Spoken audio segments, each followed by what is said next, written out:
Eh bien salut tout le monde, c'est Tiny Reptile. Aujourd'hui on se retrouve pour une nouvelle vidéo sur un nouveau locataire. Donc comme vous l'aurez vu, c'est un petit gecko léopard.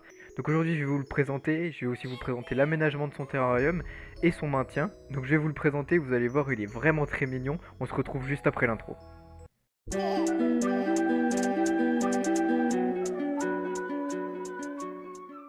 Donc juste avant de parler vraiment de l'aménagement, j'aimerais vous remercier parce qu'on a atteint les 1000 abonnés et vraiment un grand merci parce que ça me touche vraiment qu'on arrive jusqu'à là. Et pour ceux qui regardent la vidéo à la sortie, on est encore en confinement donc j'espère que ça se passe bien pour vous ainsi que votre famille. Et j'espère que vous vous occupez bien de vos animaux parce que franchement c'est le moment. Si vous avez des terrariums à refaire ou quoi que ce soit, n'hésitez pas, vous avez largement le temps de le faire.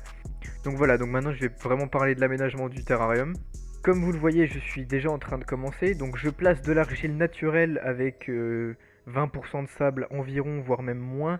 Donc j'utilise un petit peu de sable pour rajouter de la texture, mais surtout n'utilisez pas du sable comme substrat pour les geckos léopards.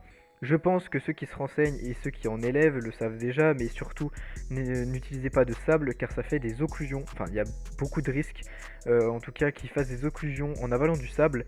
Donc c'est vraiment pas conseillé. Donc ceux qui ont du sable, changez-le maintenant. Et ceux qui veulent acheter un nouveau gecko léopard, eh ben ne prenez pas de sable et prenez plutôt de l'argile comme je fais là. Le rendu est très bien et c'est plutôt leur milieu naturel de base. Pour ce qui est du chauffage, j'utilise un cordon chauffant. Donc comme vous le voyez, il est placé au sol. Surtout quand vous le placez, essayez de faire en sorte qu'il ne se touche pas. Donc moi c'est en mettant l'argile, je l'ai déplacé pour qu'il n'y ait aucun cordon qui se touche entre eux. S'il se touche, il y a un risque que ça fonde et que le chauffage se mette à dysfonctionner et parfois trop chauffé ou plus chauffé du tout. Et ça peut tuer votre animal, donc faites attention à ça. Pour ce qui est du chauffage, essayez d'avoir un point chaud à 32 degrés environ et un point froid à environ 27 degrés.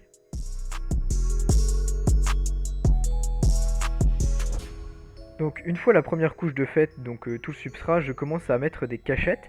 Donc j'utilise une grande boîte en plastique que j'ai découpée pour faire une entrée, que j'ai retournée, et ensuite j'utilise l'argile pour la recouvrir et en faire une cachette semi-naturelle.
Donc comme vous le voyez, ça rend plutôt pas mal, donc j'essaye de vraiment bien recouvrir la boîte pour qu'il n'y ait aucune trace de plastique.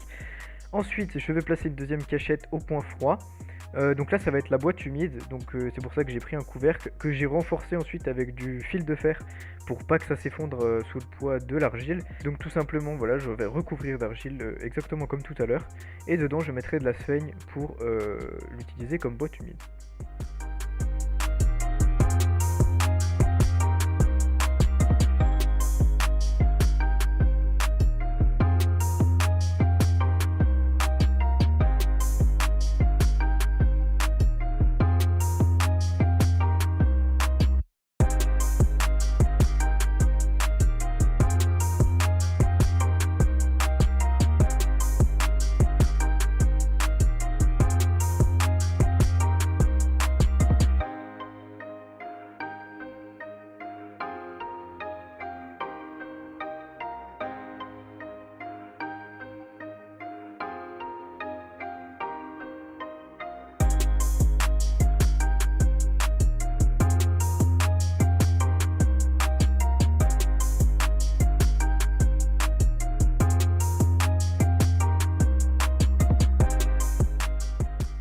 Donc je recouvre ensuite le couvercle d'argile, donc j'en mets une fine couche pour pas que ça soit trop lourd, même si après, comme je vous le dis, je vais le renforcer avec un fil de fer, je ne l'ai pas montré dans la vidéo mais je l'ai fait, pour tout simplement que l'argile ne s'effondre pas, enfin que le couvercle ne s'effondre pas sur le gecko quand il est en dessous.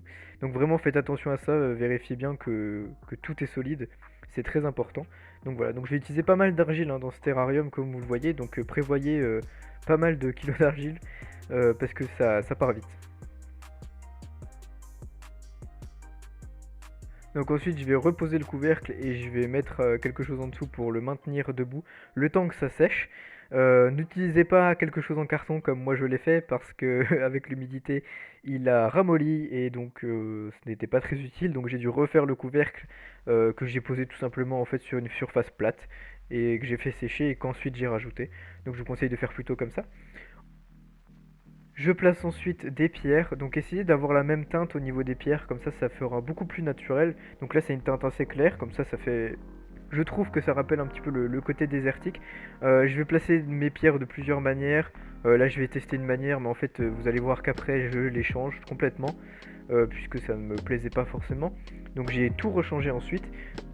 J'ai pas tout filmé, mais comme vous le voyez, j'ai fixé une planche en hauteur, donc voilà, avec un petit lito, tout simplement que j'ai vissé et collé. Comme vous le voyez, j'ai aussi rajouté des petits bords pour éviter qu'il tombe, même si s'il veut tomber, il tombera, mais ça rajoute quelque chose. Je les ai vissés et collés avec de la colle chaude, là où il ne peut pas y accéder, pour pas qu'il l'avale au cas où. Ensuite, je vais placer des cachettes. Donc là c'est un bout d'écorce que j'avais récupéré il y a déjà un petit moment. Ensuite je vais rajouter des feuilles mortes juste pour rajouter et refaire de l'ombre. Les feuilles rajoutent aussi un petit côté naturel et il apprécie plutôt pas mal cette cachette. Quand il monte en haut, il aime bien se cacher en dessous.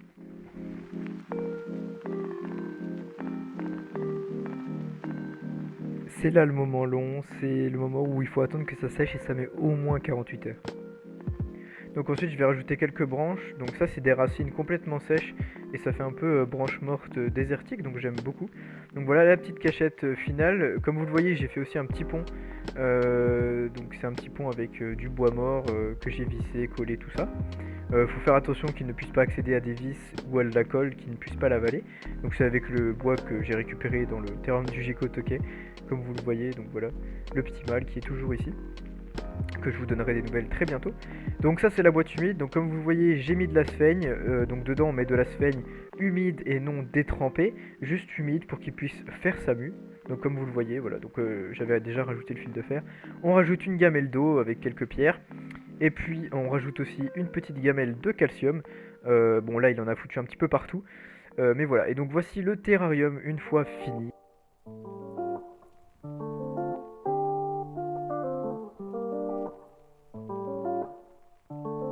Je voulais aussi faire une petite pub à l'éleveur auquel j'ai acheté. Si vous êtes sur le secteur de Nancy-Metz, n'hésitez pas à aller faire un tour sur sa page Facebook parce qu'il est vraiment très professionnel, il y a des beaux élevages et vraiment ça fait plaisir de voir ça. Donc n'hésitez pas à aller vous faire un petit tour sur sa page Facebook. Il vend aussi d'autres geckos, donc si ça vous intéresse, n'hésitez pas à y aller. Donc c'est enfin le moment attendu, donc le relâchage du gecko que j'ai appelé Crash. Donc comme vous voyez, il était en train de muer quand je l'ai acheté. Donc c'est pas bien grave, hein. Il s'est directement dirigé vers la boîte à mue d'ailleurs. Donc comme vous le voyez, voilà, il est encore jeune.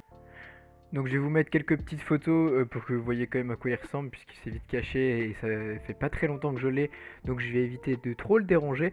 Donc comme vous voyez, voilà, il est vraiment très beau. Les mutations sont écrites en description, je ne les connais pas par cœur, ainsi que son âge, etc. Si vous avez des questions, n'hésitez pas à m'en poser, je répondrai avec plaisir. Et j'espère vous donner envie sur ce reptile qui est très sympa et très simple d'élevage. En tout cas, j'espère que la vidéo vous aura plu. Si elle t'a plu, tu peux liker, partager, commenter, t'abonner, ça me ferait hyper plaisir. Sur ce, on se dit bye, peace.